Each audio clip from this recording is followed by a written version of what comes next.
আজকে আর বেশি কথা বলবো না, আজকে অনেকটা লেট হয়ে গেছে। একটাই কারণ, ছেলের স্কুল থেকে আসতে লেট হয়ে গেছে, ওর জন্যই আর কি। যাই হোক, ছেলে চলে এসেছে স্কুলে, জ্যামে আটকে গেছিলো। আর এদিকে আমি চলে এসেছি রান্নাঘরে, খেতে দিয়ে দেবো। আজকে দেখো তেমন রান্না হয়েছে, কি হয়েছে দেখো। ভাত তো থাকবেই হাঁড়িতে, এখানে সয়াবিনের তরকারি করেছি, এখানে চাটনি রয়েছে, ডাল করেছি, সর্ষে পটল করেছি, এখানে দেখো ডিমের অমলেট করেছি। আর এই প্যাকেটের মধ্যে পাঁপড় রয়েছে। এই হচ্ছে দুপুরে রান্না, মাছ টাছ করিনি আজকে। এই করেছি ডিমের অমলেট, আমি নিজের জন্য করিনি, আমি ডিম সিদ্ধটা আমার জন্য ডিম সিদ্ধ করেছি, আমি ডিম সিদ্ধটাই খাবো। আর ছেলে হাজব্যান্ডকে ডিমের অমলেট দিয়ে দেবো।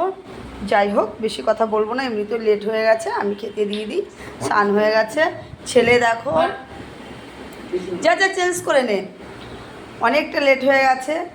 আর জ্যামে যদি একবার আটকে পড়ে কি আর বলবো বলো, বাসকে বলে কি আর হবে বলো, জ্যামে যদি আটকে যায়।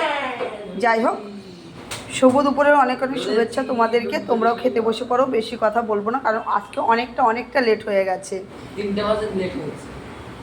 অনেকটা লেট হয়ে গেছে।